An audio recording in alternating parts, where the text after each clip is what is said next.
संहिता माग्नु हाम्रो दोष थियो भने दमन गर्ने यिनलाई के गर्ने? त्यो दिन मैले फिलिङ्स गरेँ कि मेरो नागरिकता मात्र नेपाली हो तर म नेपाली होइन रहेछु। त्यो पुलिस आर्मीसँग मेरो दुःख बिर्सिसकेको, पिटाइ खाएको र मेरो ढाड भाँचिएको, मेरो परिवार गुमेको, मलाई सबभन्दा अहिले हिसाब किताब लिनु छ भने हिसाब किताब त बाबुरामजीसँग प्रचण्ड को दुईजना मान्छे को हुन्? बाबुराम र प्रचण्ड हुन्।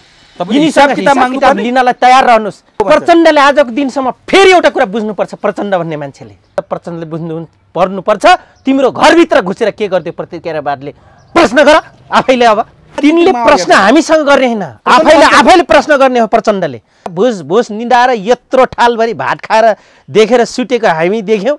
अनुहार नदेखाएर हिँड्नुहुन्छ, बस्तीमा हिँड्नुपर्ने हुन्छ। प्रचण्ड सचेतन भने आफै पस्ताएर ठेगा लाग्छन्। मृत्यु त पुगिसकेछ उनको बेडसम्म, के कुरा गर्छन्? म त्यो व्यक्ति हो फेरि भनिदिएँ, अरू जस्तो लुकाउन आउँदैन। कुन मुखले त्यो वचन दिए जनतालाई, एक कुन हातले लेखे, त्यो कोरी परे हातले लेखे कि त्यो कानुन? यो मैले भन्दै थिएँ तपाईँले, समय सापेक्ष बमोजी म सबैको नङ्ग्याइदिन्छु, म डाइसेक्सन गरिदिन्छु। आज जनताको पनि नङ्ग्याउने दिन आयो। गरिबको लागि सट्टा होइन, यो तन्त्र मन्त्र नाम मात्रै फेरिएको उमेशजी। अब चाहिँ अनुभूत गरे हुन्छ नेपाली जनताले, किनभने खाछन् नि काट्टो, ए नेताको काट्टो त खाछन् नि, भोलि भोट दिनु थियो, आज त खाछन् घुस। उपचारको व्यवस्थापन गर्नुपर्ने ठाउँमा आज सट्टाको लागि संसद अपहरणदेखि लिएर स्वास्थ्य र शिक्षा अनि त्यसपछि तपाईको बेसिक निड्सको ग्यारेन्टी लिनुपर्छ कि पर्दैन राज्यले? यी मान्छे को हुन्? यिनका हैसियत कति छ?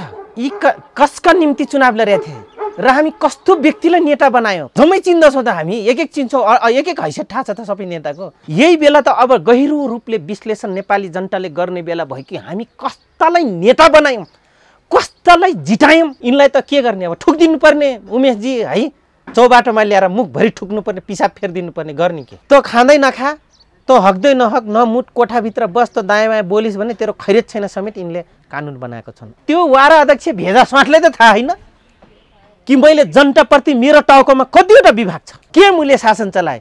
अनि यो स्वाठेहरूले सट्टा अलटपलट नगर्ने खेल कसले खेल्छ त? लानुजी, तपाईँलाई एभरेस्ट नेपालमा हार्दिक स्वागत छ। हजुर नमस्कार, धन्यवाद।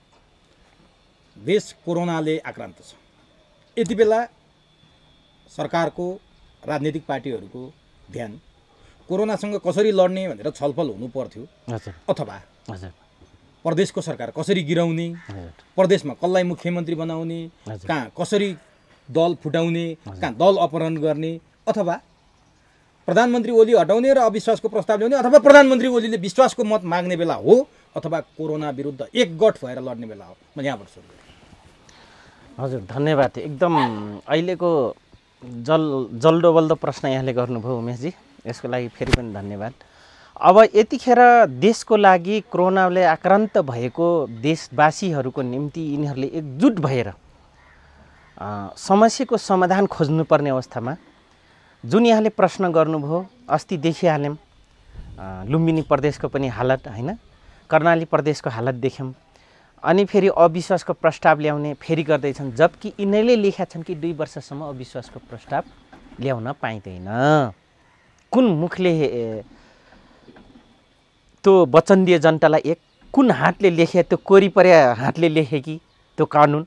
भन्नुपर्दा के यिनले गाली नै गर्नुपर्दाखेरि त्यसपछि गएर अब कहाँको कानुनको अभ्यास गरे होइन? या नेपाल आफ्नो यहाँ किन मनपरी तन्त्र चल्ने हो? यहाँ त नामाकरण पो एउटा यो तन्त्र ऊ तन्त्र लेख्ने चलन छ त नेपालमा, हेर्नुहोस्। तर मनपरी तन्त्र गर्न पाएपछि डेमोक्रेसी आयो, लोकतन्त्र आयो भन्छन्। त्यस कारणले गर्दाखेरि तपाईँको एउटा यो देखिन्छ पुरा गम्भीर प्रश्न। या सामान्यतया हुन त विश्लेषकै तपाईँको पार्टीका छन्। अहिले जति कहलाएका विश्लेषक थिए जम्मै पेनालाइज छन्। एउटा म कहाँबाट निस्किहालेँ हेर्नुहोस् है, हुन त मेरो पनि प्यानल छ, म थर्वट आन्दोलनको पक्षधर मान्छे हो होइन। तर के हो भने यस्ता एकछिनलाई त्यो थर्वट छोडिदिएर, पार्टी छोडिदिएर सम्पूर्ण देश र राष्ट्र र राष्ट्रियता देशवासीको कुरा यहाँले प्रश्न गर्नुभयो। यो हेर्ने हो भने हेर्नुहोस्, तपाईँ हामी सबै एउटै विषयमा बोल्नुपर्ने, जो अहिले कोरोनाले गर्दाखेरि आक्रान्त छ देश, अत्याहित छ।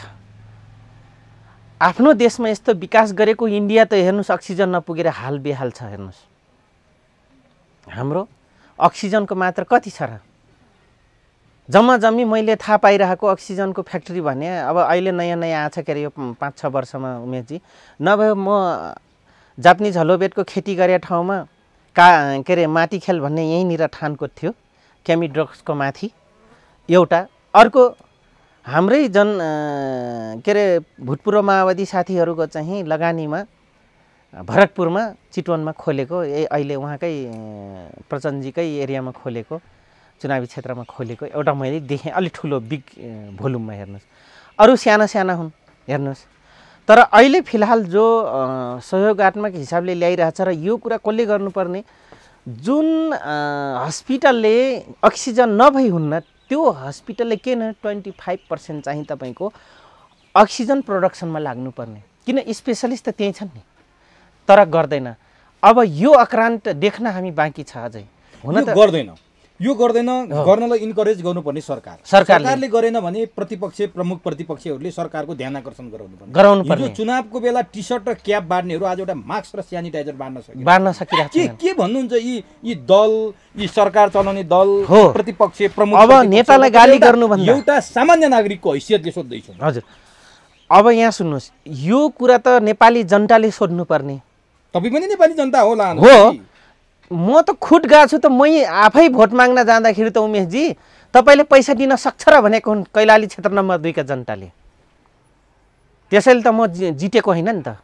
पैसा बार्ने जग्गा बेचेर योभन्दा अगाडि 69 म लड्दाखेरि, त्योभन्दा अगाडि चाहिँ मुक्ति बरुवालजी 64 मा लड्दाखेरि चाहिँ अलिकति पैसा नखाइकन दिएको थियो, किन त्यतिखेरको माहौल फरक थियो। हेर्नुहोस् है, थारू पहाडिया नभनिकन शान्ति हुन्छ, अमन चैन हुन्छ, हामीले चाहेको जस्तो कानुन बन्छ भने दिए। मुक्ति बरुवाल के अरे भक्त बरुवाल मुक्ति कमरेड जित्नु भएको थियो। लगट्टै फेरि 69 मा लड्दाखेरि 4.5 बिघा बेचेर लड्ने मान्छे जित्नुभयो। अस्ति माधव कुमार नेपालको हनुमानले जित्नुभयो जपट रावलजीले, होइन, जसले अधिक मात्रामा कर्मचारी यता मिलाएर पैसा कमाएको छ। हुन त वल्लो उहाँको 7 वाडा हो, मेरो 6 वाडा हो। मैले भन्न खोजेँ यो प्रश्न मैले मात्र होइन 3 करोड जनताले अब सोध्नुपर्ने हो नि त।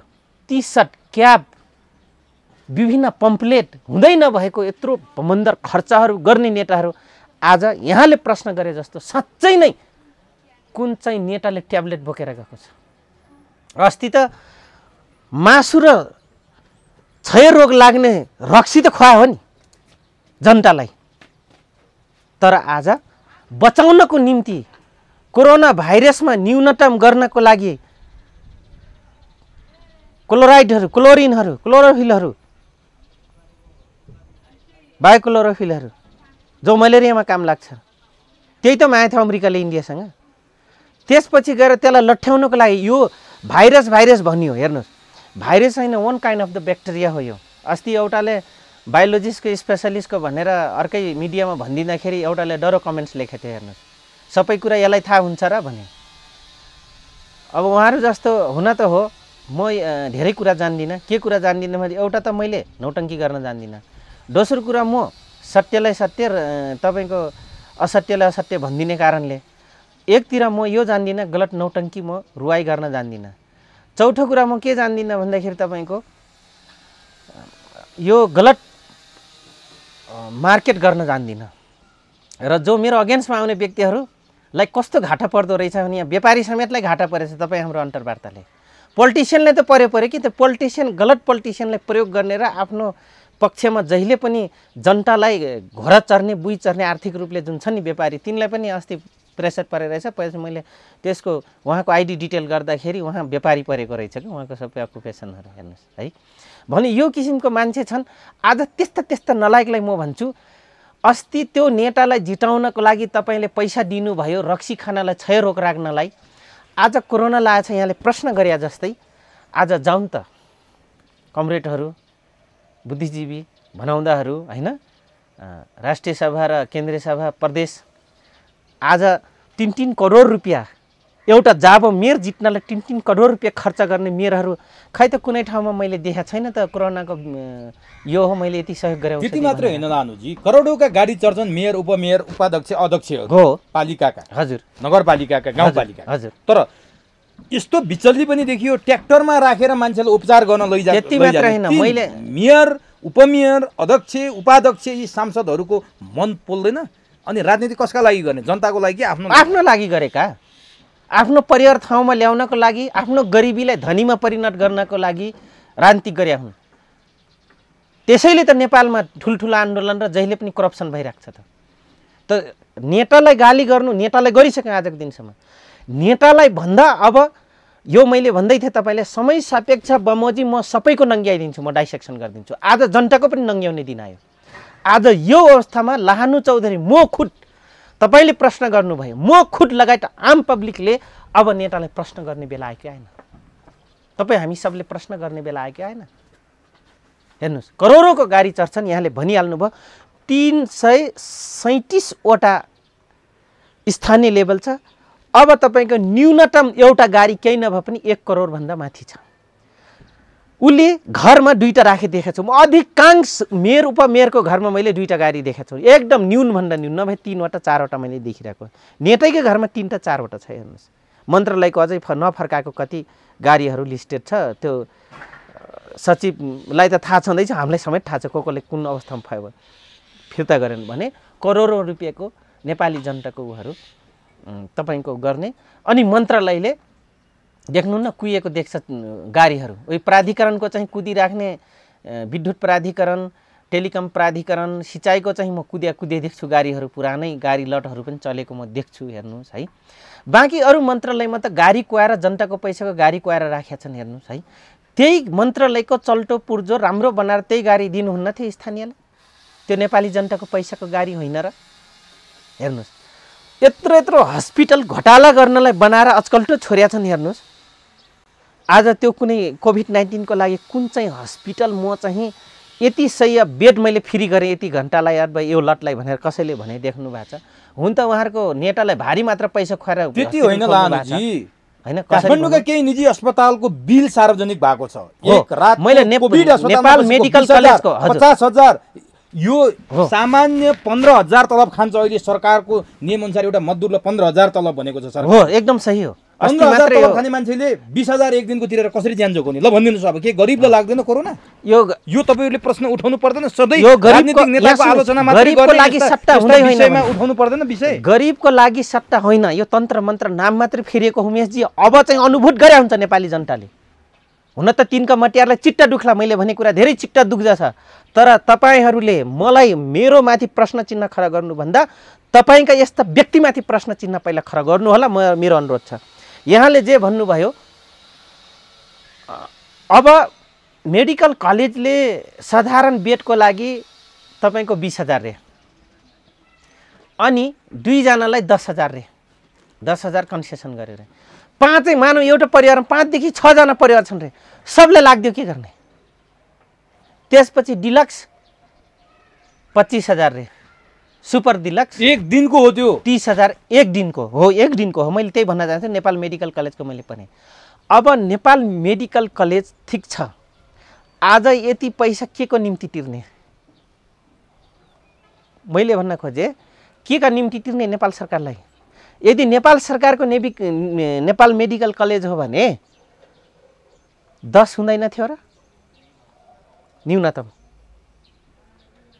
विदेशका हामी ठुल्ठुला म खुद विदेशको हस्पिटलमा डाइसेक्सनमा बसेको मान्छे हो इन्टर्नशिपको लागि तपाईको है ल्याबमा हुँदाखेरि पेथोलोजी अन्तर्गतमा भने त्यति मैले पनि अनुभूत गरेर आएको छु त्यहाँ तपाईको एकदम मेजर औषधि उपचार गर्नु पर्यो भने राज्यले कति बियर गर्ने you are employment person or not if employment उले कति पर्सेन्ट काट्ने उसको तलबबाट भनेर पहिला त फर्म भर्दा डिक्लेयर गरे हुन्छ जबलेस हुनुहुन्छ राज्यले टोटल त्यसलाई बिना गरेर त्यसपछि त्यसलाई बजेटमा पास गरिन्छ मेट्रोपोलिटन भित्र त्यसलाई चाहिँ यति चाहिँ सोसियल उस भित्र गएको त्यसैले त नेकपा माओवादी पछिल्लो कालमा एउटा काम चाहिँ ठिकै गरेको छ यो कुरालाई बाबुराम भट्टराई लगायत अन्य भनौं न अन्य थप ट्रेड युनियनहरू अखिल हुन् या यता प्रजातान्त्रिक ट्रेड युनियनहरू हुन्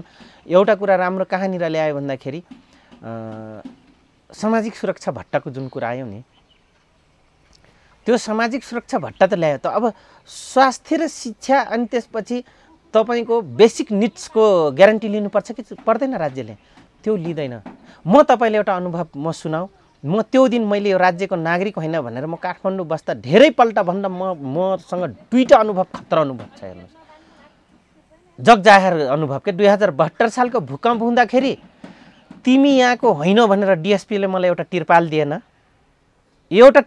यो चेकपोस्टको चौकीले। पछि मैले डरोटालले माथिल्लो लेभलमा त पेलेपछि बल्ल एउटा आइपुगेको हेर्नुहोस्, यही चेकपोस्टको चौकीले।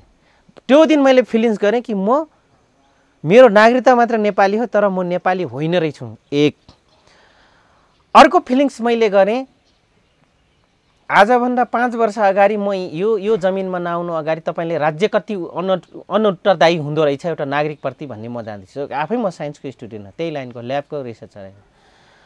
मैले हेर्नुहोस् नेपाल सरकारको 5वटा विभाग थियो, 5वटा विभाग मैले एम्बुलेन्सलाई फोन गरेँ, आएनन्। प्राइभेट जति थियो आएनन्, यही चन्द्रगिरी आएन। नआइसकेपछि मैले वर्ल्ड भिजनको हाकिम हेमजीलाई फोन गरिसकेपछि, लम्सालजीलाई फोन गरिसकेपछि उहाँको सालाको प्राइभेट गाडी लगेर मलाई ट्रपिकल सेन्टरमा हाल्यो। मलाई स्क्रब टाइफस भएको थियो। म त खेती गर्दा गर्दा मेरो पारी कोशी खोलामा वीरेन्द्र झपालीसँग कृषि गर्दा गर्दै मलाई एकै दिनमा मुसाले टोक्यो, एकै दिनमा बिच्छीले टोक्यो, एकै दिनमा सर्पले टोक्यो। फ्याटै स्क्रब टाइफस गरिदियो हेर्नुहोस्। म 7 दिनसम्म विषलाई अँगालेर राखेँ हेर्नुहोस्, 7 दिनसम्म कन्टिन्युस। मेरो यो जनयुद्धको एउटा के थियो प्र्याक्टिस भने जङ्गल वार गर्दाखेरि के गरिन्छ भनेर मैले 7 दिनसम्म ढानेर आएर तपाईँ त्यो दिन राज्य तपाईँको जब छ कि छैन, तपाईँको घर छ कि छैन, कहाँको हो के हो डिटेल लिनु राम्रो कुरा। तर जुन किसिमले एकदम डोमिनेट पाराले जुन त्यहाँको प्रशासनले म माथि हेप्यो नि, त्यो दिन मलाई फिलिङ्स भयो कि हे भगवान्, यो राज्य सट्टा कहिले पो सुध्रेला। यसैको निम्ति म बुवा आमा छोराछोरी सुखमा राख्ने जागिर छोडेर लागेँ जनयुद्धमा। आज तिनैको राज्य सट्टा आउँदाखेरि त्यतिखेर बाबुराम भट्टराई सायद प्रधानमन्त्री हुनुहुन्थ्यो हेर्नुहोस् है, किन 72 सालमा उहाँकै पालामा भएको थियो। अनि त्यो दिन मैले फिलिङ्स गरेँ, आज कोरोना लाग्दा पनि त्यही दिन फिलिङ्स गर्नेवाला छु भन्छु म। कथाचित लागिहाल्यो भने, किनभने उत्तरदायी छैन के हो राज्य। तर मेरो जागिर सोध्यो, सबै सोध्यो, त्यो राम्रो कुरा हो। कहाँको हो के हो थाहै अस्थायी बसाइ सम्पूर्ण सोध्यो। तर त्यहाँ प्रशासनले जो विभेद गर्यो नि, त्यो नि मेरो लागि सबभन्दा पीडादायी विषय। अनि भन्छन् लाहानु चौधरी जातीय कुरा गर्छ, जातीयपनले उसले हेपिरहेको हुन्छ भन्छ क्या। किनभने तपाईँको कहाँ कहाँ जातिको र विभेद गर्छ, वर्गीय मतलब भूगोल विभेद कहाँनिर देखिन्छ तपाईँको। सबभन्दा हामी सरोकार राख्ने सामान्य रूपले नगरपालिका कर्मचारीसँग हो, अनि समाजमा कहिलेका व्यक्तिसँग हो, दोस्रो हामी चौकीसँग हो, तेस्रो हामी हस्पिटल हो हेर्नुहोस् है। अनि यी 4वटा जुन मन्त्रालय अन्तर्गत छन्, यिनीहरू के भने जनताको प्रत्यक्ष एउटा सामान्य नागरिकसँग डे टु डे अथवा नहुने प्रक्रियामा सम्बन्ध राख्ने मन्त्रालयहरू हुन्। त्यो अन्तर्गत के हुनुपर्ने, जबकि त्यो कर्मचारीले खुद थाहा छ यो जनताले पैसा तिरेन, मेरो जागिर भोलिदेखि मेरो चुलोमा आगो बल्दैन। यो त नेपाल राज्यले जनताप्रति अभिभावकको भूमिका गर्न नसकेको कुरा गर्नु। अब कुरा गरौँ नि। यति बेला कोरोनाको महामारी छ, हजुर, सरकारले लकडाउन गरेको छ। हजुर, सरकारले लकडाउन किन गर्ने भने लकडाउनको अवधिमा कसरी कोरोनाको चेन ब्रेक गर्न सकिन्छ भन्ने मुख्य लक्ष्य हो। हजुर हो, एकदम सही हो। यति बेला प्रधानमन्त्री केपी शर्मा ओलीले आफ्नो कुर्सी बचाउन लाग्ने, हजुर, विश्वासको मत माग्न लाग्ने, हजुर, प्रतिपक्षीहरू प्रधानमन्त्री ओलीलाई ढाल्ने, नीति नियम बनाउन लाग्ने, त्यसका योजना बनाउन लाग्ने, अनि जनताको कोरोनाबाट दिनदिनै डरलाग्दो र विभत्स तरिकाले मृत्यु हुने र संक्रमणको दर बढ्ने जिम्मेवार को? यहाँले आज गम्भीर प्रश्न भयो। साँच्चै हो, लाज लाग्नुपर्ने यिनलाई लाज लाग्नुपर्ने जो अहिले सरकार ढलाउन, सरकार नयाँ गठन गर्न, त्यसपछि गएर तपाईँको आफ्नै पार्टीभित्रका मान्छे पनि विपक्षीलाई सहयोग गर्ने, लाज लाग्नुपर्ने क्या। अब नेपाली जनताले सामान्यभन्दा सामान्य नेपाली जनताले बुझ्नुपर्ने विषय यी नै हो कि यी मान्छे को हुन्, यिनका हैसियत कति छ हैन, यी कसका निम्ति चुनाव लडेका थिए र हामी कस्तो व्यक्तिलाई नेता बनायौँ, कस्तो व्यक्तिलाई चुन्यो भनेर प्रश्न त अब नेताहरू भन्दा अब नेपाली जनतामा कहाँ गएर सोध्ने। बाहिर निस्किन मिल्दैन, लकडाउन छ, आन्दोलन गर्न मिल्दैन, जुलुस गर्न मिल्दैन। सरकार र प्रतिपक्षको अझै यस्तो एकदम गम्भीर विरुद्ध जुलुस कहाँ गर्ने, कहाँ बोल्ने जनता? यहाँले प्रश्नमाथि प्रश्न गम्भीर थपार्दै जानुभयो उमेशजी। यतिखेर कहाँ जाने हो? अब त आफ्नै मुखमा आफै झापरा हान्ने हो नेपाली जनताले। त्यो दिन पनि आएको रहेछ हेर्नुहोस्। किनभने खाछन् नि काट्टो, ए नेताको काट्टो त खाछन् नि, भोलि भोट दिनु थियो आज त खाछन् घुस जनताले, उनका मटियारले खाएका छन् बाँडेका छन्।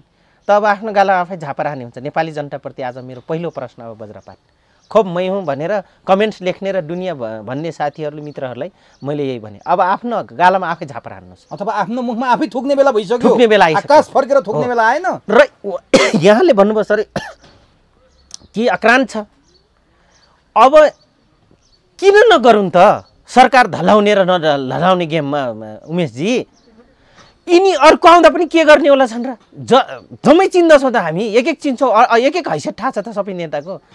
आफ्नो देशमा प्रोडक्सन गर्ने व्यक्तिलाई दास सम्झिने यस्ता नलायक स्वाठेहरू, एउटा फ्याक्ट्री के खोल्न थाले यसले जिन्दगीभरि अब हामीभन्दा धनी बन्ने भयो, यसलाई त यही बेलामा 5-10 घुस लिएर ढोबार दिनुपर्छ भनेर भन्ने कर्मचारी र नेता र त्यो विभागीय उद्योग वाणिज्य वातावरणीय स्थानीय होइन, यी सबै त सामेल हुन्छ नि त त्यहाँ। किन म आफै खोलेर आफै म हन्टर खाछु त, काठमाडौँको फोहोरलाई त व्यवस्थापन गर्न नदिनेहरू होइन, जाइका जस्ता नलायक संस्था अझै ओखर पो भरिरहेको छ भने म खुट्टिएसम्म भोगेँ। अब अहिले मैले भन्न खोजेँ सट्टा पलट भए पनि उमेशजी के चाहिँ गर्न सक्छन्, भिखमङ्गा होइनन् सबै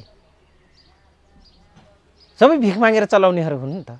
त्यसो भने सत्ता प्लट भए पनि केही गर्नु, तर सत्ता प्लट गर्ने समय हो या होइन, यो सट्टा प्लट गर्ने समय होइन, मौसम हुन्छ होला नि त लालुजी। सट्टा पलट गर्ने समय होइन उमेशजी। अनि सत्तामा बस्नेले पनि यस्तो रमिता देखाउने समय त होइन होला, होइन नि त, होइन त। यही बेला त अब गहिरो रूपले विश्लेषण नेपाली जनताले गर्ने बेला भयो कि हामी कस्तालाई नेता बनायौँ, कस्तालाई जितायौँ। ठुलै नभएको गाईलाई, गोरुलाई चाहिँ गाई बनाएर भोलिपल्टै 5 बाटी दुध दिन्छ भनेर हामी पालेको होइन त। यही किसिमको मान्छेलाई हामी उभो लाएको होइन त। डुरी भए पनि दुध दिने पो गाई हुन्छ, जरिया भए पनि अभिभावक तत्त्व निभाउन सक्ने पो बाघ हुन्छ त। रन्डी बेस्या बन्नेट भए पनि आमाको दायित्व त्यतिखेर ठुन्चु छ भने पो आमाको आमा हुन्छ त। यो क्यारेक्टरसँग त रहेन। यो बेला यहाँले प्रश्न गर्नुभयो, अब यो बेला चाहिँ सट्टा प्लट गर्ने बेला होइन। जनतालाई घरभित्र थुनेर सत्ताको लागि कुर्सीको लागि मारामार गर्नु कतिको उपयुक्त हो? यो अपराध हो। यदि प्रजातन्त्र र गणतन्त्रको दुहाई यिनलाई त के गर्ने, अब ठुक्दिनु पर्ने उमेशजी है, चौबाटोमा ल्याएर मुखभरि ठुक्नुपर्ने, पिसाब फेरिदिनुपर्ने, गर्ने के? यहाँले प्रश्न गरिहाल्नु भयो। अझै आन्दोलन र अलि आक्रान्त भयो भने जनता, बेरोजगार भयो भने जनता रोडमा त आउँछ, अनि भुट्नतिर सेना निकाल्छ। भुट्नेको आफ्नै दाजुभाइ भुट्छन्। अस्ति पनि 10 वर्ष कसलाई भुटियो कसलाई भुटाइयो त? बाहिर डिजाइनमा आफ्नै दाजुलाई भाइले भुटाइयो। सञ्चालित को थिए त? यी सबै बाहिर त सञ्चालित थियो। भुट्न लाग्नेतिर हामी लाग्यौँ, त्यो पनि सञ्चालित थिए। सट्टामा बसेर भुटाउनेहरू पनि सञ्चालित थिए। त सबै सञ्चालित थिए। हेर्नुहोस् है, त आफ्नो सेल्फ हुनतिर लाग्दैन। एक अर्को कुरो, विश्वभरि जाने र मेटेरियल नेपालमा छ। अमेरिकाको भ्याक्सिन र औषधि कुर्नुपर्छ नेपाली जनताले। कति लाज मर्दो र कति घिनलाग्दो र कति निरीह, कति जनावर हाम्रो दिमाग, कति हामी जनावर, 2 खुट्टाको नाम र बोल्न सक्ने मान्छेको जस्तो अनुहार भएका हामी प्राणी नेपाल देशमा, नेपाल राज्यमा कस्ता हामी प्राणी। एउटा वैद्यले रूढिवादी हो भनिदिने, अरे भाइ अनुसन्धान त हुन्छ त। हेर्नुहोस् यो किसिमको छ। अब अलिक दिनमा नेपाली जनताले हेर्नेलाई छन्। मैले भनिसकेँ, सेना निकाल्छन् यिनले र यिनले टिकाउँछन् असोजसम्म। सेना निकाल्छन् भने केपी ओलीले निकाल्छन् त। के प्रयोजनको लागि निकाल्छन्, के भनेर निकाल्छन्? जनता मतलब अराजक भए भन्छ निकाल्छन्। भनेपछि सैनिक शासन लागू हुँदैछ। सैनिक शासन लागू त नहोला, त्यो त त्यही दिन हो। किन 3 महिना 6 महिना गरे वर्ष दिन हो, 9 महिना एकदम वैधानिक हो। त्यसपछि अनुमोदन गर्ने। अनुमोदन के भनेर सेना निकाल्छन्? अनुमोदन हुँदैन, अध्यादेश ल्याउँछन्। हिजो मात्रै एउटा 5वटा अध्यादेश पास भयो, यहाँले देख्नुभयो होइन? किन यो अध्यादेश ल्याउनु जरुरी पनि छ। संसद तपाईँको नभए बेला होइन, पूर्ण रूपले समर्थन नगरे बेला अध्यादेश ल्याउनु जरुरी छ। तर सुरक्षादेखि लिएर सुरक्षाको अध्यादेश के ल्याउने? सुरक्षाको नीति के अपुग्छ यो नेपालमा? 3 करोड जनतालाई 2टा नीति भए पुग्ने छ नेपाललाई।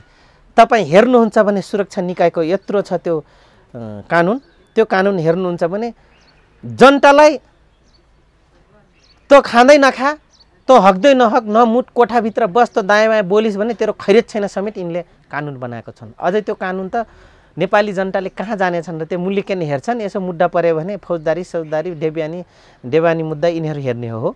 अनि यसो हुन्छ उसो हुन्छ मात्रै। तपाईँको राज्य कन्ट्रोल गर्नलाई जनताले कहाँसम्म निरीह बनाएको कानुन त नेपाली जनताले अझै पढेको छैन नि। हेर्नुहोस् सुरक्षा मन्त्रालयको अनि सूचना माग्दाखेरि सूचना विभागले सूचना आयोगले तपाईँको सूचनाबाट वञ्चित गराएको छ, दिँदैन।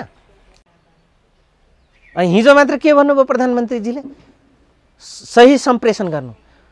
कुन चाहिँ जनतालाई सही सूचनाको सम्प्रेषण गरेछ? सूचना विभाग राख्नु पर्दैन गाउँपालिका वारमा नगरपालिकाको वारमा राख्नु पर्दैन कि तपाईँ यो नगर्नुहोस् ऊ नगर्नुहोस्, तपाईँको सूचनाको हक यो छ, राज्य विरुद्ध गर्नुहुने सूचनाले तपाईँले राज्यले यो गर्नेछ कुनै गरेछ?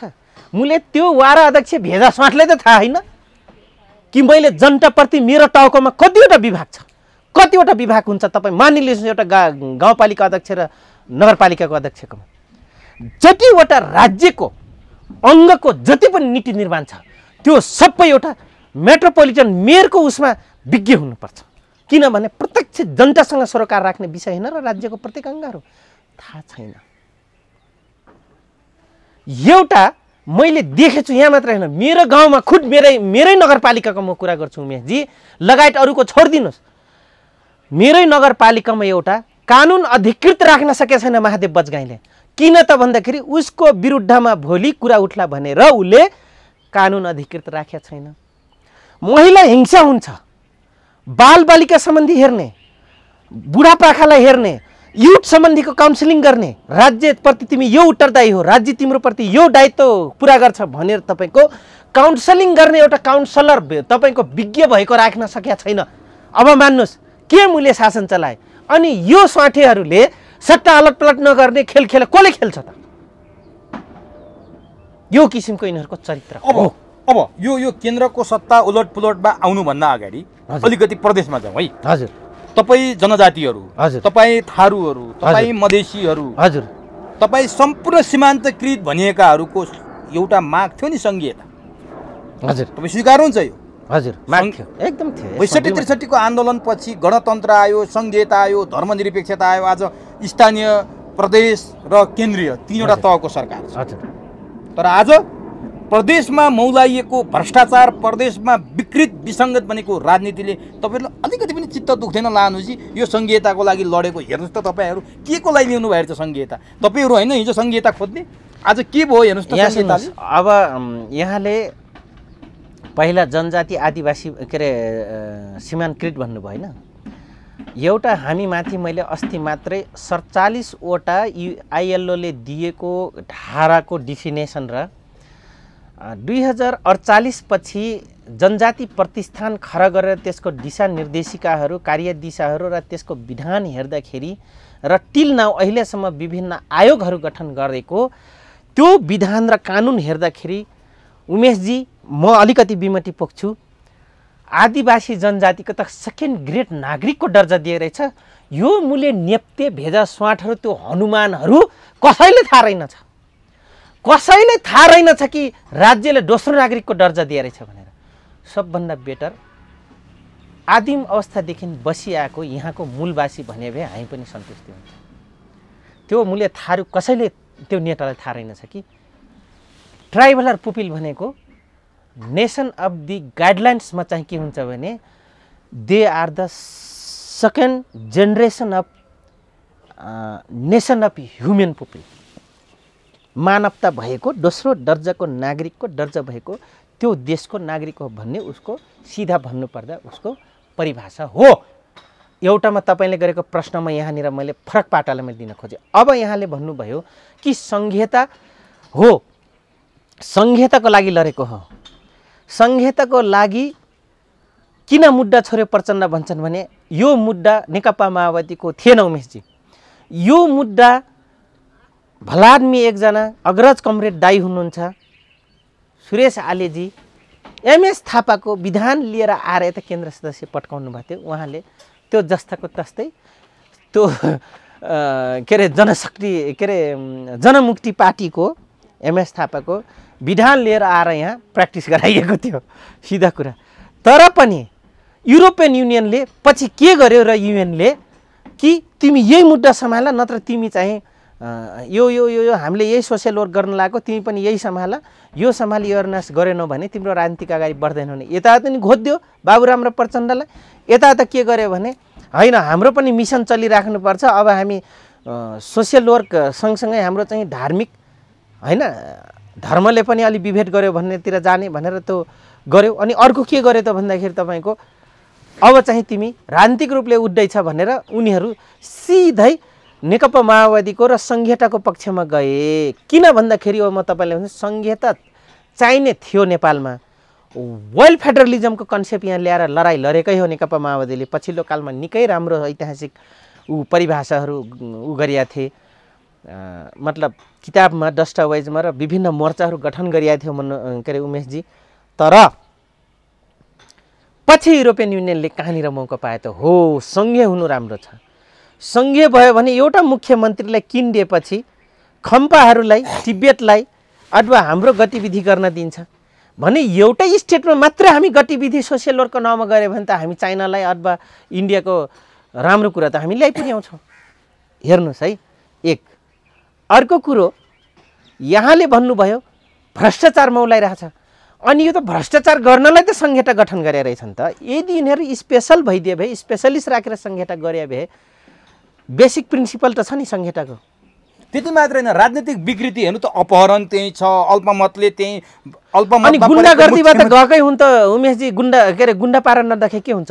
म को हुँ भनेर त त्यो दुनियाँलाई देख्दा देख्दै अम्बको रुखो यो आँप फल्छ आँप फल्छ आँप फल्छ भन्नुहुन्छ। अनि फुल्ने बेला अम्बै फुल्छ, चिचेला लाग्ने बेला अम्बै चिचेला लाग्छ, पाक्ने बेला दाना हुन्जेलसम्म अम्बै लाग्छ। जिम्मेवार लानु चौधरी पनि छ यसमा। किन छ भने टिकापुरको घटना संहिताको लागि भएको थिएन। टिकापुरको घटनामा तपाईँहरू जोडिनु भयो, तपाईँहरू त्यहाँ प्रत्यक्ष जोडिएको मान्छे संहिता। यहाँ सुन्नुहोस्, ऐतिहासिक पृष्ठभूमि सहितको हाम्रो ऐतिहासिक पृष्ठभूमिको आधारमा संहिता प्लस अटोमस स्वायत्तता सहितको अधिकार मागेको थियो हामीले। हेर्नुहोस् त लाहनु चौधरी दोषी यहाँले प्रश्न गर्नुभयो, लगायत तपाईँहरू भन्नुभयो सबभन्दा दोषी माग्थ्यो नि त हो। सबभन्दा दोषी त बाबुराम र प्रचण्ड, त्यसपछि प्रचण्ड र बाबुराम ठेगान लाउने काङ्ग्रेस एमाले लगायत रापरमा पनि दोषी छ। हेर्नुहोस् हुँदा हुँदा 19 जना मारिसक्दाखेरि 2062-63 को आन्दोलनमा ज्ञानेन्द्र शाह पनि दोषी छन्।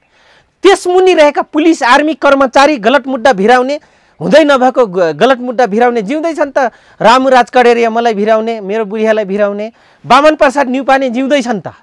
यिनलाई के गर्ने? यिनलाई के गर्ने ल भन्नुहोस्? संहिता माग्नु हाम्रो दोष थियो भने दमन गर्ने यिनलाई के गर्ने? यी पनि दोषी छन्। त्यस कारणले गर्दाखेरि बडा जटिल मोडमा जब इन द फ्याक्ट कुरा आउँछ नेपालको कन्टेन्ट्समा जटिल मोड लिन्छ। हेर्नुहोस् किन तपाईँहरूमाथि मैले यो दोष लाएँ भने नि संहिता माग्नुभयो, संहिता ल्याइयो। हजुर तपाईँहरूले मागेको जस्तो ल्याइयो अथवा अलि फरक तरिकाले ल्याइयो। हामी जस्तो मागेको ल्याइएन। युरोपियन युनियनले भने जस्तो, इन्डियाले भने जस्तो, अमेरिकनले भने जस्तो संहिता आयो। ठिक छ। जुन हाम्रो दस्तावेजमा प्र्याक्टिस थियो, जसको जुन पढाइयो कार्यकर्तालाई त्यो अनुसारको आएन उमेश। तर जे भए पनि तपाईँहरूको कारण हो नि नेपालमा संहिता आएको त। यो कुरा त उठेकै थिएन 62-63 को आन्दोलनमा। कहाँ उठाएको थियो संहिता? किन नउठ्नु? कसले उठायो? 14 वटा के हो त थरवान 62-63 को आन्दोलनमा सडकमा उठाएको थियो संहिता। किन नउठ्नु? काहीँ सुनिया छैन। गणतन्त्र पनि सुनिया छैन, धर्मनिरपेक्षता पनि सुनिया छैन। यहाँ सुन्नु, गणतन्त्र र के अरे धर्मनिरपेक्ष र गणतन्त्र चाहिँ 12 बुँदे सहमतिमा रले 6 हालिदिया हो। 12 बुँदे सहमतिमै कुरा लेखेको थिएन, 6 हालिदिनु भयो। गिरिजाप्रसाद कोइरालाज्यूलाई पनि त्यतिखेरै जनताकै छोरा राष्ट्रपति होस् भनेर बिपी कोइरालाको माग पनि यही थियो भनेर, अनि पुष्पलाल र बिपी कोइरालाको माग यही थियो भनेर वात्तै यस भनिदिइहाले। अब तपाईँको हाम्रो कमान्डरहरू पुरानो सुप्रिम कमान्डर प्रचण्डजी र बाबुराम भत्रे लगायत अन्य अग्रज कमान्डरहरू साहबलाई पनि हाम्रो त मोटो नै त्यही थियो। हेर्नुहोस् है। एक अर्को कुरो यही बेला गणतन्त्र ल्याइदियो, यो मूल्य यो राजा के काम यो उडाइदियो हिन्दू राजा साजा भनेर युरोपियन युनियन र तपाईँको उसलाई पनि इन्डियन काङ्ग्रेस आई प्यानलको रोलाई, अनि त्यसपछि गएर तपाईँको के भन्छ यो अमेरिकन सिआइएहरूलाई पनि यही बेला मौका परेको थियो। हो ठ्याक्क तपाईँले कुरा ल्याउनु भयो। जति बेला 12 बुँदे सम्झौता भयो, त्यो सम्झौता 12 बुँदेमा नेपालीमा लेखिनुभन्दा अगाडि हिन्दीमा ड्राफ्ट भएको थियो भनेर नेपाल मजदुर किसान पार्टीका अध्यक्ष नारायण विश्वजीले मसँग भन्नुभएको छ। के थियो त्यो? उहाँसँग म सहमति छु। किन? त्यति मात्र होइन, त्यो 3टा भाषामा ड्राफ्ट भएको छ। एउटा इङ्ग्लिसमा छ, हिन्दीमा छ, नेपालीमा चाहिँ त्यसलाई उल्टा गरेर त्यो राम्रो शब्द हालेर यहाँ ल्याइएको छ।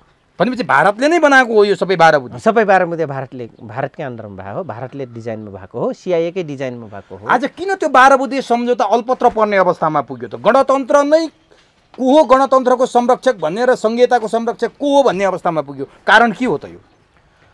संरक्षक यिनी पनि होइनन्, कारक तत्त्व चाहिँ यहाँको नेपाली जनताको कुण्ठा हो।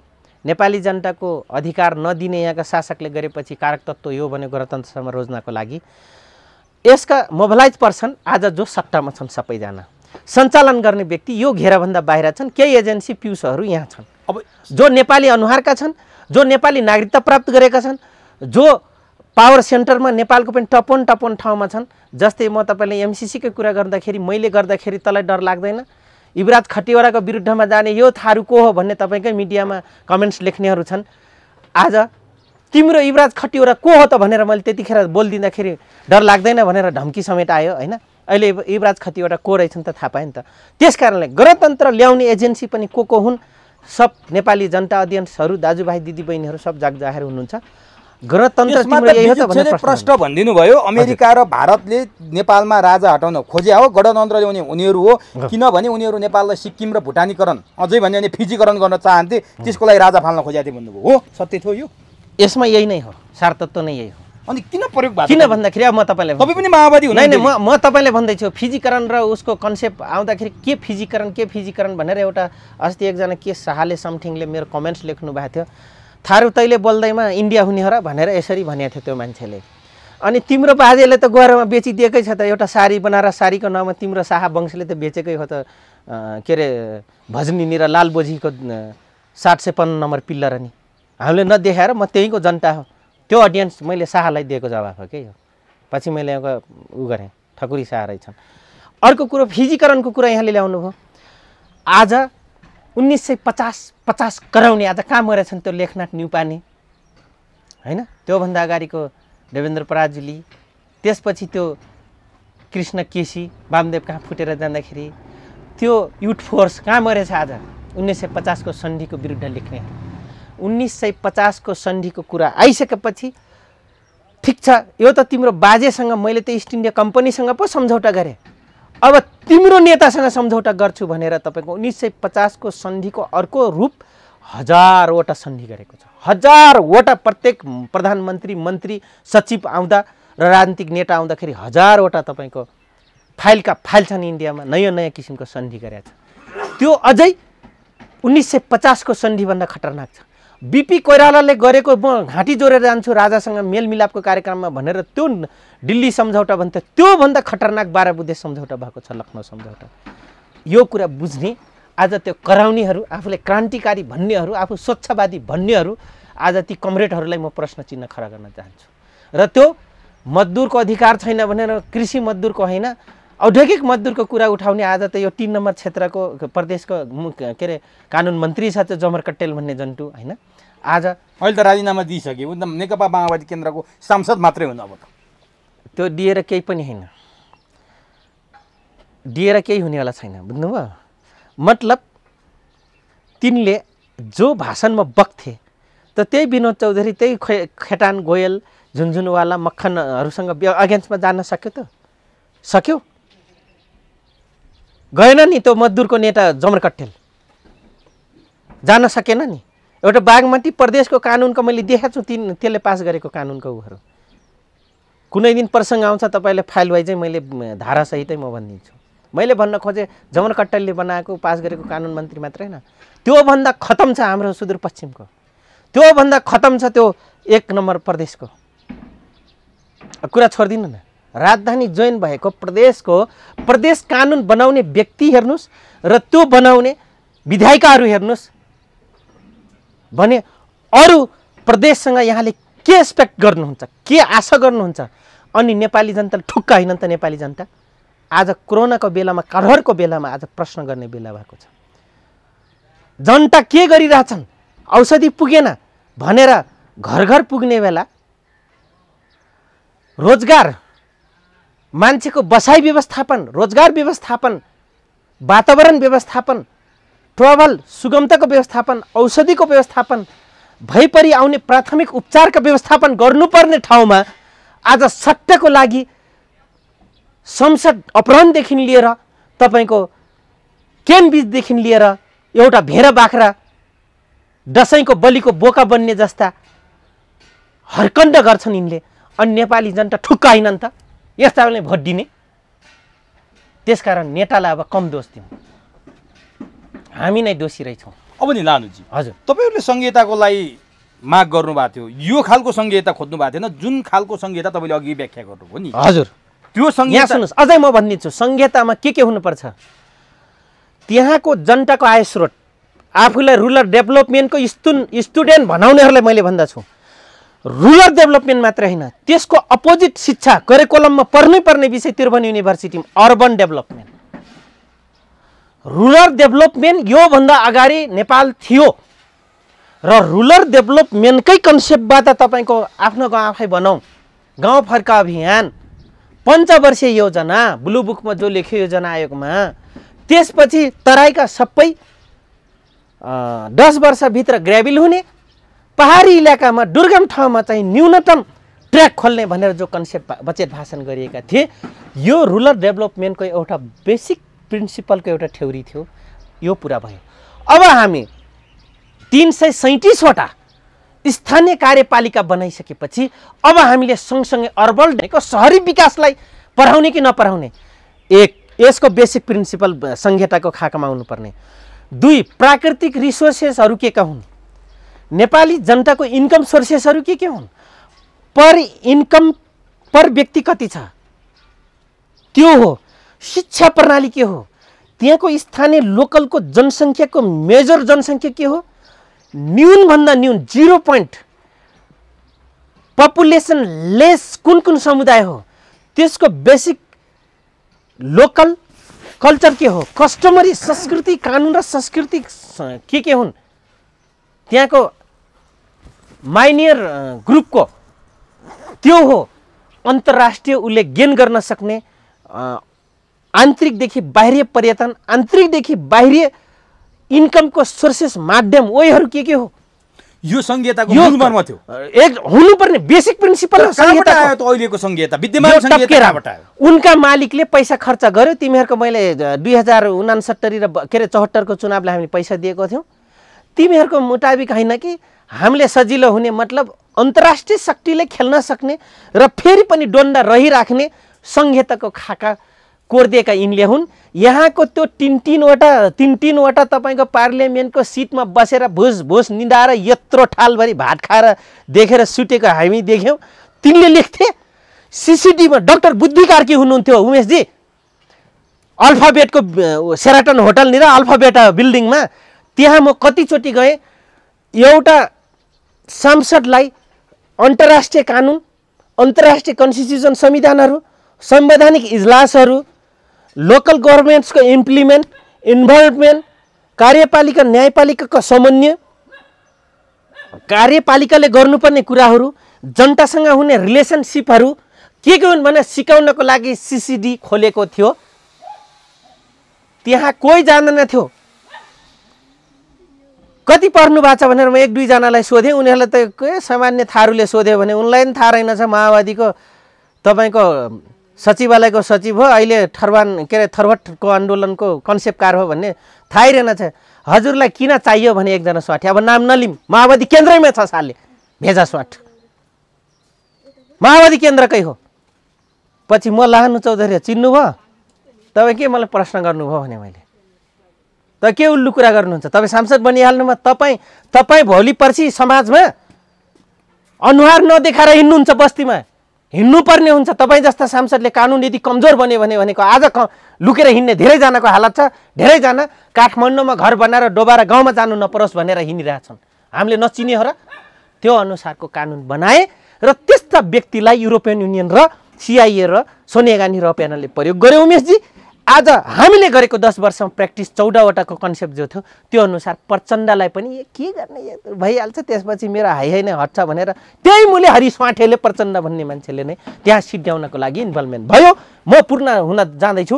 त्यसपछि गएर त्यो किसिमको संहिता लेख्ने मान्छे के थाहा सिसिडी एउटा व्यक्तिलाई म दिन्छु प्रश्रय धेरै गल्तीभित्र पनि एउटा राम्रो वेल काम हुन्छ म धेरै प्रसङ्ग हु एन्ड द बेटर भन्ने जब प्रश्न आउँछ को भन्दा को राम्रो भन्ने अब म तपाईँलाई भन्छु एउटै व्यक्ति सिसिडीले दिएको फर्मेटमा प्रगति गर्न भ्याए अन्तर्राष्ट्रियवाद भन्नुहोस् राष्ट्रियवाद भन्नुहोस् त्यो मान्छे शान्ता चौधरी हुन् ल ठिक छ त्यहाँसम्म आइन् तिनी चाहिँ ल मतलब त्यो लेभलको सिसिडी बनाउनको लागि गठन पनि गर्यो अब नि अब तपाईँले त्यो कुरा कोट्याउनु भयो हजुर प्रचण्डको केही अभिव्यक्ति सार्वजनिक भएको छ हजुर प्रचण्डले गणतन्त्रमा गल्ती गरे गणतन्त्र ल्याउनुमा जनगणतन्त्रको लागि नेकपा माओवादी लड्या थियो प्रचण्ड सङ्घीय लोकतान्त्रिक गणतन्त्रमा आए हजुर यही भनेर मोहन वैद्य विप्लवहरूले प्रचण्ड छोडे हजुर उनीहरू जनगणतन्त्रको कुरा गर्थे हजुर सङ्घीयता तपाईँले खोजेको जस्तो मूल मर्मको सङ्घीयता थियो त्यो सङ्घीयतामा प्रचण्ड गएनन् गल्ती गरे भनेर तपाईँहरूले प्रचण्ड छोड्नुभयो हजुर धेरै मान्छेले प्रचण्डलाई छोडे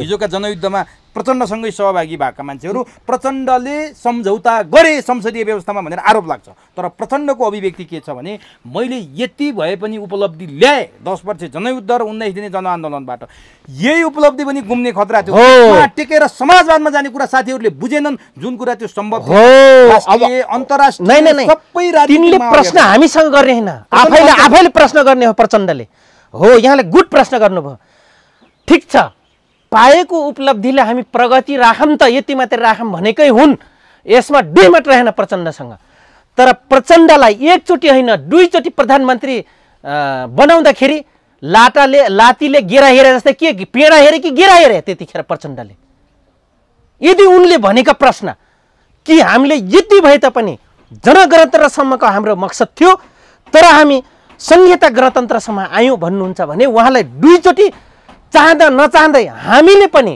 उनलाई फिडब्याक दिएको छौँ पर्दा पछाडि बसेर तर उनले त्यही आफ्नो मालिक रिझाउँदै ठिक्क युरोपियन युनियन सिआइडी अमेरिकनदेखि लिएर सबलाई त्यही पुरानो राजावादीले पनि वाह वाह प्रचण्ड भनुन् भने तिनलाई रिझाउँदै ठिक्क त्यही प्रजातन्त्रवादीहरूलाई रिझाउँदै ठिक्क अनि हाम्रो माग र 10 वर्षको लागि जो मकसद जे तय गरेको थियो त्यो चाहिँ के पेरा खाएर बसे कि गेडा हेरेर बसे लाटीले गेडा हेरे जस्तो अम्बाको गेडा हेरे जस्तो तर उपलब्धि केही नभए पनि के उपलब्धि तिनको मुखमा के तर्रो अम्बाको गेडा दिएको थियो जे उपलब्धि पाकेको अम्बा दिएको थियो हामीले प्रचण्डले जे उपलब्धि हासिल गर्यो साथीहरूले धैर्यता गर्न सकेनन् यसमा टेकेर हामी समाजवादको यात्रामा जाँदै थियौँ बाँकी उपलब्धि हात पार्ने कुरामा साथीहरू किन धैर्यता गर्न सकेनन् यति भए पनि परिवर्तन ल्याएको अब प्रचण्डले आजको दिनसम्म फेरि एउटा कुरा बुझ्नुपर्छ प्रचण्ड भन्ने मान्छेले तिमीले तिम्रो उपलब्धि विफल हुन्छ भनेर त्यस्ता अस्ति मात्रै भनेछन् गणतन्त्रमा प्रतिक्रियावाद जोडिएर आएको रहेछ तिमी खुद प्रतिक्रियावादले अँगाल्यो र प्रतिक्रियावादीको सेरोफेरोमा बस्यौ आज तिम्रो परिवारसम्म डेथ पोइन्टसम्म गयो ती प्रतिक्रियावादीहरू के कुरा गर्छौ अनि छोरे भन्छन् लानु चौधरीले जहाँ भेटामा गोली ठोक्दियो भनेको थियो भूमिका निभाउने त्यसलाई आदेश पालन गर्ने मातृका जिउँदो छ मार्न हिँड्ने शिवराम यादव बाँकी छ नाम कहाँ भुलेको छु मार्न लाने बद्री बजगाई र जमर कट्टेल शिवा कट्टेल र ऊ बाँकी छन् अझै रामकोटमा लगेर यसलाई गार्ने रोसी खोलामा लगेर बिमलेशको श्रीमतीलाई गार्ने भनेर अन्जना भन्ने अर्कैको उ थियो मलाई आरोप लगाइदिए अनाहकमा अर्का स्वास्नी लिएर गए जबकि मैले कन्या केटी आफ्नो कमान्डर लिएर हिँडेको छु आज यही प्रतिक्रियावादको साथ दिँदा साथीहरू आत्यो भने त्यस्तैको रुमालेर हामीमाथि जब कारबाही चलाउँदाखेरि आज प्रचण्डले बुझ्नु पर्नुपर्छ तिम्रो घरभित्र घुसेर के गर्दै प्रतिक्रियावादले प्रश्न गर आफैले अब प्रचण्डले यो बुझ्नुपर्छ उसले हामी प्रतिक्रियावाद हो जसले घाँटी जोडेर हिँड्यो प्रतिक्रियावाद सङ्कट गर्दा उसको घरभित्र गन पसिहाल्यो रोयो मात्रै हामीसँग प्रतिक्रियावाद गर्ने खुद हामी जसलाई देवत्वकरण गर्यौँ त्यो व्यक्ति नै हाम्रो लागि प्रतिक्रियावादी भयो उमेशजी त्यसैले त आज उसको घरसम्म मृत्यु पुगेको छ तर प्रचण्डको एउटा आरोप छ तपाईहरू जो प्रचण्डको आलोचना गरिराख्नु भएको छ नि हजुर पुरै नबुझेर प्रचण्डलाई सिद्ध्याउन हात धोएर लाग्नु भएको छ उनले पहिला हामीलाई सिद्ध्याउनलाई हात धोए यी मेरो उपलब्धिको बाधक हुन् भनेर 35,000 पुगेको जनसेनालाई 5-5 लाखमा बिक्री गरे होइन भने त्यसले बुझ्नुपर्छ कि पर्दैन प्रचण्ड भन्ने मान्छेले अनि बाँकी रहेका सिद्धान्त तरिकाले हामी विपक्षमा जाँदाखेरि जहाँ जहाँ भेटामा गोली ठोक भन्यो अनि कुरा बुझेनन्, तिमी बुझेनौ कुरा त। तिमी प्रतिक्रियावादको सुप्रिम कमान्डर पनि तिमी नै जनयुद्धको, प्रतिक्रियावादका नायक पनि तिमी नै हो र बाँकी आसेपासे हुन्। तपाईँहरू नै हात धोएर लाग्नु भएको जस्तो देखियो नि त, यति खरो र कटु आलोचना गर्दा। किन नगर्नु त? हिसाब किताब बाँकी छ उमेशजी। म कसैसँग त्यो पुलिस आर्मीसँग मेरो दुःख बिर्सिसकेको, पिटाइ खाएको र मेरो ढाड भाँचिएको, मेरो परिवार गुमेको। मलाई सबभन्दा अहिले हिसाब किताब लिनु छ भने त्यो भेजासन गणेशमान जस्ता त्यो स्वाठे नलायक खम्बु त्यो खम्ब के अरे उकाली खाम जस्तो म त्योदेखि रिस उठ्दैन। मलाई रिस उठ्ने दुईवटा व्यक्ति हुन् जसका लागि हामी परिवार घेराबन्दी गरेर उनको परिवारलाई एउटा के खान्छन् के लाउँछन् बिरामी भए के भयो भनेर सारा नेपाली जनताको जनसेना बनेर लाग्यौँ हामी सबैजना। जनता लाग्यो, त्यसैको लागि आज उसलाई ममफोक काम गरिदियो तिमीले। अनि हात धोएर लाग्यो भन्छन्।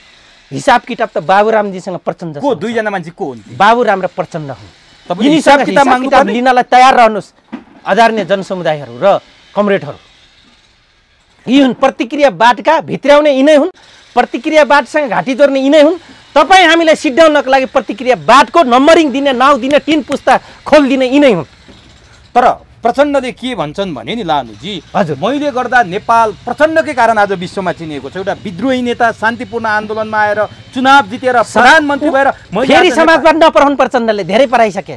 समाजवाद र नाम कहलाउनुको दुईटा कारण हुन्छ, कि बदनामले नाउँ कमाइन्छ कि नाम उच्च एकदम राम्रो जहाँनिर उनी त मान्छेको रूप मात्रै हुन्, भगवान् जस्तो जन्मे भन्ने त्यतिखेर नाउँ कमाइन्छ, कि त बदनियतको नाम कमाइन्छ। यो समाजशास्त्रीको एउटा नङ र मासुको सम्बन्ध भएको एउटा थ्योरी हो। उनले सिकाउनुपर्छ समाजवाद, सिकाइसके तिनले समाजवाद प्रचण्डले, बाबुरामले। उनले धेरै कुरा नगरे हुन्छ। हेर्नु कसरी नाम चिनाए त प्रचण्डले? बदनाम तरिकाले। बदनाम तरिकाले। तर तपाईँहरूले एउटा आरोप लाउनुहुन्छ नि प्रचण्डले सधैँ, प्रचण्डले भ्रष्टाचार गरे, पैसा कमाए, आफन्त बनाए, आलिशान भएर बसे। उनले के भने हजुर, म साँझ हलो जोतेर, बिहान हलो जोतेर स्कुल गएको मान्छे, साँझ घरमा फर्केपछि हलो जोतेर एसएलसीसम्म पढेको मान्छे, आज जनताले पत्याए, जनताले विश्वास गरे, सबैले मिलाउन सक्ने भएर यो ठाउँसम्म पुग्यौँ, म त्यसै पुग्या होइन प्रचण्डले भने ऊ आफै पुगे रहेछन्। तपाईँहरूले पुरा गरे जनताले त पुर्यायो भनेर ऊ गर्छन् भने अनि त्यही जनतामाथि किन प्रतिक्रियावादी जनता भन्छन् त? उनको दुख यस्तो छ कि यो व्यवस्था, यो प्रणाली नै यस्तै छ जहाँ म बसेर माफियासँग हो। यति दुःखको कुरा गर्छन् भने प्रचण्डले आज त्यो हलो जोटेर गएको स्कुल सम्झिन्छन् भने आज उनी प्रतिक्रियावादसँग जोडेर त्यो जनमत लट्याउनको लागि, जनगणतन्त्रको लागि लडेको जनतालाई किरा किन देखे तिमीले? आज तिनको गल्ती त्यहीँनिर हो। प्रचण्ड सचेतन भने आफै पस्ताएर ठेगान लाग्छन्। मृत्यु त पुगिसकेछ उनको बेडसम्म, के कुरा गर्छन्? म त्यो व्यक्ति हो, फेरि भनिदिएँ, अरू जस्तो लुकाउन आउँदैन र इन्डफेक्ट बोलिदिने मान्छे हो म। र बोलिदिएँ मैले, कुर्नुहोस्, दिनहरू कुर्नुहोस्, समय कुर्नुहोस्, म त्यो व्यक्ति हो, म त्यो ग्रहमा जन्मे मान्छे हो। बोलिदिएँ बेडसम्म पुगिसक्यो भनेर। तर प्रचण्डको बाध्यता पनि त छ नि यो व्यवस्था, यो प्रणालीमा। उनले मर्ने बेला, उनले 50 लाख मूल्य टोके बेला ठेक्न सक्ने जनताले के उनको प्रतिक्रियावादीलाई ठेक्न सक्ने थिएन? के उराउन सक्ने थिएन? तर उनले एउटा आशा पनि गरेका छन् है, जो तपाईँहरू हिजो छोडेर जानुभयो नि प्रचण्डलाई, प्रचण्डसँग चित्त नबुझेर गएका सबै साथीहरू अब केही समयपछि कुरा बुझ्नुहुनेछ र हामी फेरि एक ठाउँमा हुनेछौँ भनेर आशा पनि व्यक्त गरे। बेर भइसक्ने होला छ, त्यो सम्भव छ? फेरि तपाईँ प्रचण्डको झन्डा पनि, प्रचण्डको नै म जान्न, अरू जालन उनको कुरा रह्यो। उमेशजी, लाहानु चौधरी अगुल्टोदेखि टर्सेको बाँदर भइसकेको छ। म मार्क्सवाद भित्रको जातीयवाद र ब्राह्मणवाद र भेगीयवाद जो र रङ्गवाद जुन देखेँ नि, त्यो मेरो लागि जिन्दगीभरि म उल्टी गरेर त्यो दर्शन, म त यसो कहिलेकाहीँ कुरा तपाईँहरूलाई डाइट दिनको लागि मात्रै त्यो किताब म हेर्छु, नभए मार्क्सवाद लेनिनवादको किताब मैले फेनल हालेर बोरामा हालिसकेँ। आज फेरि मार्क्सको जन्मदिन पनि रहेछ नि त फेरि। हजुर, त्यसैको दिन तपाईँले यसो भनिदिने हो, सराप्ला नि मार्क्सवादले। किन सरापै खानु पर्ने त त्यो प्रचण्डलाई हो, जसले मार्क्स र माओ सेतुङको 1000पल्ट फोटो बेच्दियो, उत्तरको नेताको फोटो बेच्ने, युरोपियनको नेताको फोटो बेच्ने, अनि तपाईँको मिल्न जाने तलतिर, अनि जसले ठिक हो भने त्यसलाई चाहिँ जनावर सम्झेर फेरि तिनलाई गर्ने। अनि योभन्दा अरू के भन्नु तिनलाई? तपाईँको मार्क्ससँग अब कुनै साइनो छैन? मार्क्सवादसँग मार्क्सवादसँग साइनो छ, प्रचण्ड पठ प्रचण्डवादसँग साइनो छैन मेरो। कटअप खतम कतप। अब नि लानुजी नेपाली जनतासँग मेरो साइनो छ। नेपाली गरिबी, उत्पीडन, मजदुर, किसान, राम्रो बुद्धिजीवी, राम्रा नेपाली जनतासँग मेरो सबैसँग जीवन्त मेरो साइनो हुन्छ नेपाली जनता हुनुको नाताले। तर प्रतिक्रियावाद र नेपाली जनतालाई गोरु देख्ने र आफू बन्नको लागि विदेशीको दास बनेर हामीले किरा देख्ने कुनै पनि यस्ता मार्क्सवादी, ठाक्सवादी, यस्ता व्यापारीहरू, त्यसपछि गएर माओवादी, तपाईँको एङ्गेलवादी, विश्वको कम्युनिस्ट यो बेच्ने कम्युनिस्टहरू, सिआइएले उत्पादन गरेको कम्युनिस्टहरूसँग मेरो कुनै पनि लेना देना छैन। अब नि अलिकति समसामयिक राजनीतिमा फर्क्यौँ। प्रचण्डको बारेमा अलि बढी नै आलोचना गर्नुभयो जस्तो लाग्छ आज मलाई। हजुर होइन, यो प्रचण्डको कानसम्म सायद उनले ठाउँै यही दिएछन् त। उनले सुध्रुन् भनेर मैले आलोचना गरिदिएँ, तर सुध्रिँदैन। किन तलमाथि बिच्च सबै फुलिसक्यो, अब यत्र सुध्रिन्थे। अब नि प्रधानमन्त्री केपी शर्मा ओली फागुन 23मा संसद पुनर्स्थापना भएपछि संसदमा गएको देखिएन। फागुन 11 गते संसद पुनर्स्थापना भयो। त्यस यता लगभग 40-45 दिन संसदको बैठक बस्यो। उहाँले विश्वासको मत लिने कुनै साइट जुराउनु भएन। पहिला सक्छौ भने समर्थन फिर्ता ल्याऊ भनेर प्रचण्डले च्यालेन्ज दिनुभयो। तर एकाएक केपी ओली फेरि विश्वासको मत लिन 27 गते तम तयार हुनुभएको छ। यो केपी ओलीको सामान्य संसदीय अभ्यास हो अथवा यो भित्र अरू कुनै गलत नियत अथवा कुनै केही देख्नुहुन्छ के छ त? नेपालमा बुजुर्ग गणतन्त्र, बुजुर्ग समान्तवादी चरित्रको लोकतन्त्र स्थापना हुनुको नाताले गर्दाखेरि यो एउटा सामान्य सिद्धान्त हो। एक उत्तर तपाईलाई। दोस्रो, व्यवस्थापिकीय संसदीय प्रणालीमा चाहिँ धेरै भ्यागुता हुन्छन्। त्यो भ्यागुता धार्नी पुग्नलाई जोहो त गर्नुपर्छ। हेर्नुहोस्, तेस्रो कुरा, यहाँले जे भन्नुभयो कि अविश्वासको प्रस्ताव, अविश्वासको प्रस्ताव खुट्छ लेखिएको 2 वर्षसम्म पाइँदैन। तर विश्वासको मत लिनलाई जतिखेर पनि टम तयार रहन्छ। नेपालको गलगाँड जस्तो उम्रिएको गणतन्त्रवादी सिस्टमले त्यो किसिमको संसदको विश्वास लिनलाई तम तयार रहन्छ। त्यसको लागि चाहिँ यिनीहरूले बाधा गर्ने कुनै पनि एक्ट कानुनहरू लेखिया छैनन् उमेशजी। तर म तपाईँले भन्दैछु 2 वर्षपछि नपाउने एकचोटि अविश्वासको प्रस्ताव आइसकेपछि अब अविश्वासको प्रस्ताव फेरि ल्याउनलाई यो दर्ता गर्छन् भने मानिलिनुहोस् त्यो रन्डी और राजनीतिकै एक ही रास्ता होता है भनेर भन्थ्यो एउटा इन्डियन फिलोसफरले। त्यसरी नै यहाँको सर्वोच्च अदालत पनि जेपी रोडको कोठी खान प्रमाणित हुन्छ। म तपाईलाई भनिदिन्छु, यदि हो सो विवेकीय निर्णय र त्यहाँको विषयवस्तुलाई विश्लेषण गर्दै श्रीमानज्यूहरूले निर्णय लिन सक्नुहुन्छ। यसमा 2 मत रहेन, किनभने यो कानुनी प्रक्रियाको एउटा ठुलो अभ्यासको एउटा नजिर हो, त्यो लिन पाइन्छ। तर मैले यहाँलाई भने अस्ति स्थापना गरिदिने सर्वोच्च अदालतले संसदीय उसलाई स्थापना गर्ने, संसदलाई पूर्ण जागरण गरिदिने, पूर्ण उत्थान गर्ने, आज त्यो सर्वोच्च अदालत जबकि खुद मूल्याङ्कन उसमा लेखिएको छ 2 वर्षसम्म नपाइने संविधानमा भने मानिलिनुहोस् त्यो सर्वोच्च अदालतभित्र पनि या शासकीय अदालतभित्र संसदीय अदालतभित्र पनि त्यही खल्टीबाट जसका हैसियत छैन।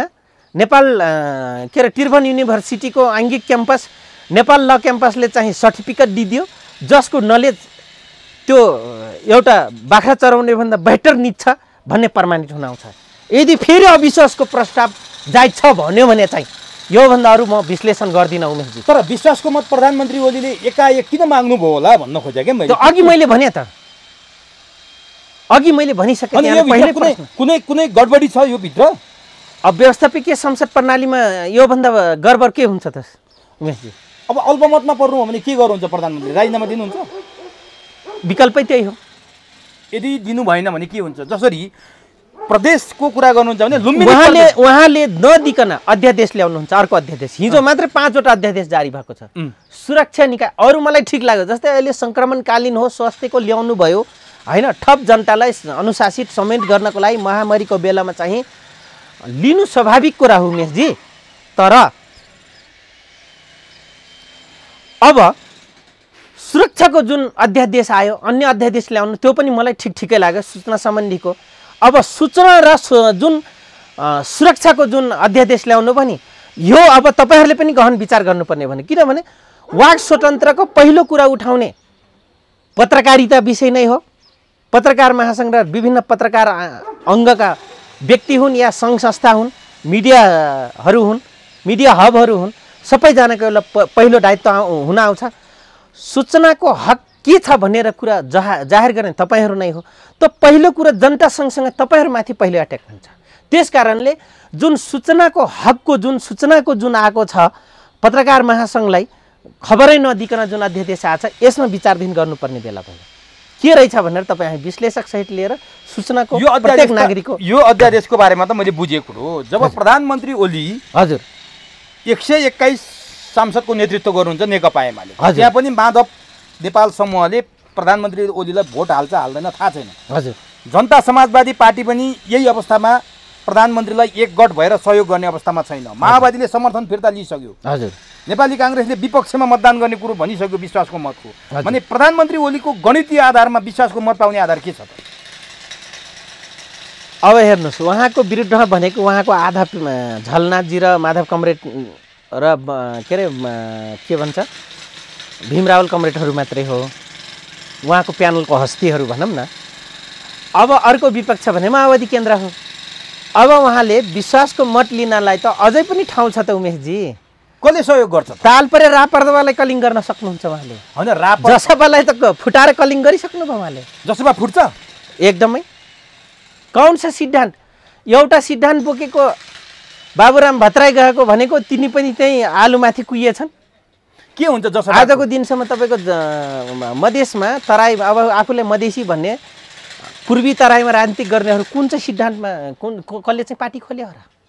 त्यही मन्त्री बन्नलाई रातभरिमा एउटा सांसद लाने, एक आफू जाने मन्त्री पट्काइदिने, यही न खेल भएको हो। त अहिले पनि आएर फेरि चरित्र देखाइहाले, विगतको चरित्र हामी यो हो भने त देखाइहाल्यो नि त त्यो। अब अर्को रापरमा पनि त्यही सट्टाको लागि तीन टुक्रा भएका छन्, फेरि कहिले मिलिहाल्छन् होइन, फेरि टुक्रिन्छन्, अब फेरि टुक्रिनेवाला हुन्। 2 अब तेस्रो कुरामा विश्वासको मतलाई प्रदेशसम्म खरिद बिक्रीको कुरा चलिहाल्यो, अपहरणको कुरा चलिहाल्यो।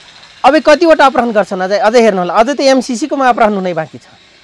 सांसदहरू किन बेचेर तपाईँको अपहरण हुने त एमसिसी पास गर्ने बेला पनि बाँकी छ, त्यो त अझै बाँकी छ। त्यो काण्ड पनि हामीले देख्छौँ। तपाईँहरूले नै क्यामेरामा कैद गरेर ल्याएर सम्प्रेषण गर्नुहुने छ।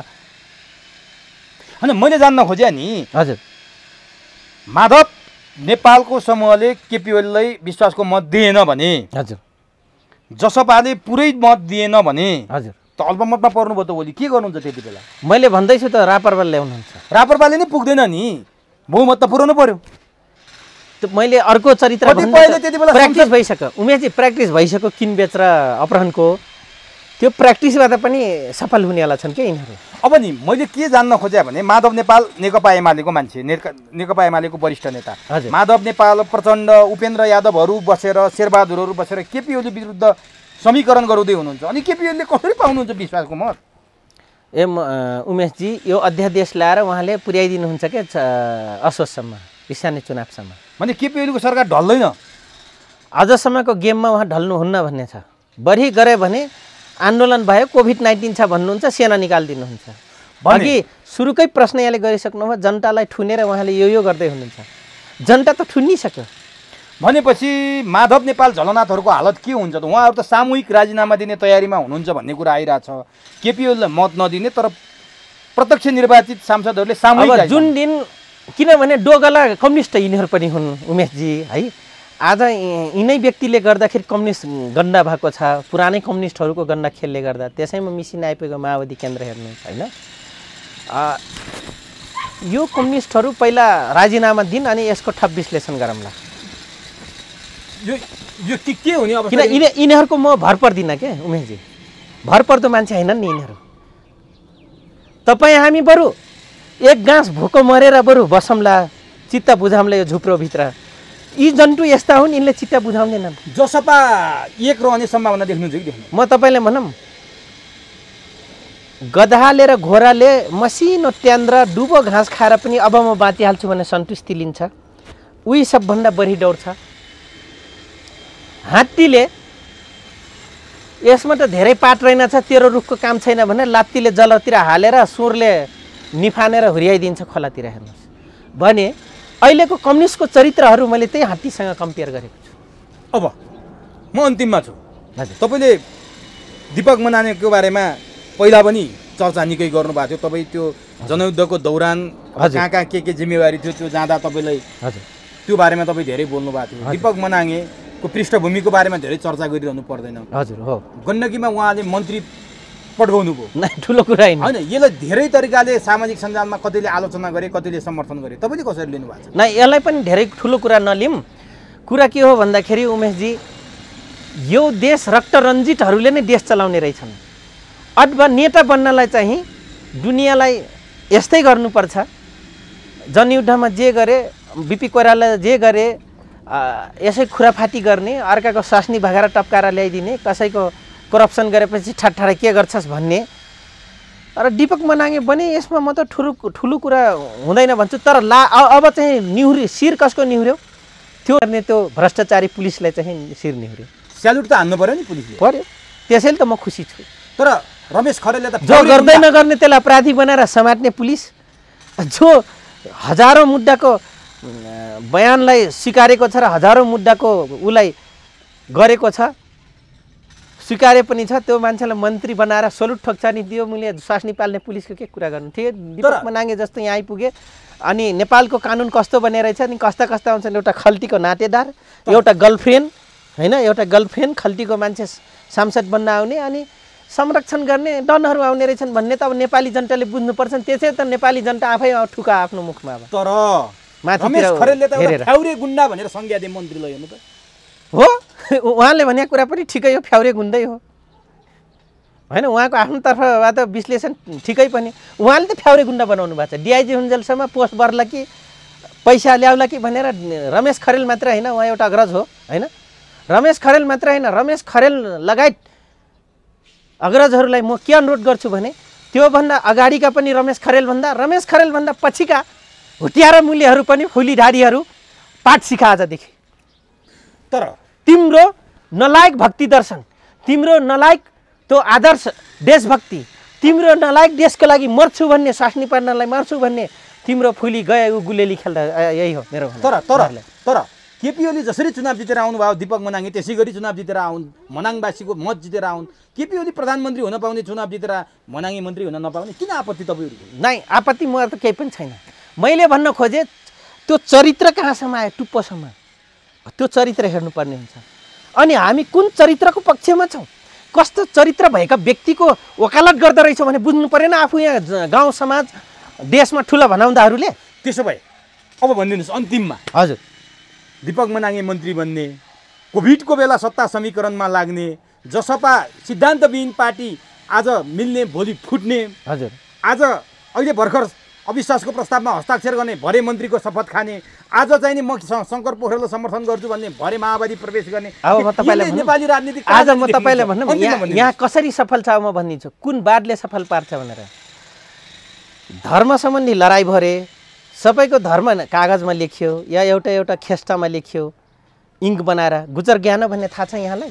थाहा छ। ऋषि मुनिहरूले निलो गुजर ज्ञानो जो त्यसको इङ्कमा नोटमा सिग्नेचर गरिन्छ, गजर ज्ञानो। एउटा पहिलो गुजर ज्ञानो हुन्छ, जताततै हुन्छ। एउटा चाहिँ निलो त देखाएको छैन, म पहेँलो निलो हो। त्यो निलो भनेको नागमणि सरहा हो, एउटा अचम्मको प्रकृतिको एउटा देन हो।